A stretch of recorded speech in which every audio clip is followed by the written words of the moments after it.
Just double check, make sure all my foremen got the right information, changes, just all the little knickknacks, make sure everything's just moving forward and trying to prevent going back and having to redo stuff, trying to just get it right the first time and keep on pushing. Well, at the beginning, the superintendent usually tells us, what is expected of the day, what our goals are.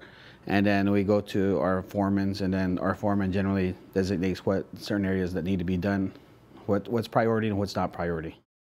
And that pretty much gets them going, to what tools and materials they're going to need to make sure they're doing the job right, safe the first time, I'm always looking at blueprints, I'm always walking around, and I'm pretty much like the guy that's always doing like the second look around and doing a pre-pour task, which is right before we throw our concrete down. We need to make sure that everything from elevation to right measurements to the right plywood on the job is there.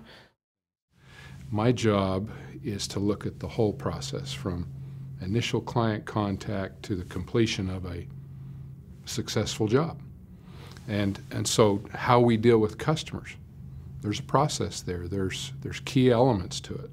There are specific things that we want a sales manager or a salesperson to cover. We'll get those on paper. We get them in a format that someone can look at easily, and then continue to improve those as we use that system.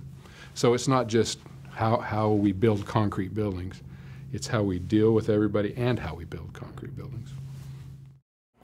We try to make each one accountable for the tasks that they're doing, whether it being a carpenter putting down a nail and getting a cut right to prevent leakage and all that, just little stuff, and just make sure everything stays pretty tight as far as our productivity.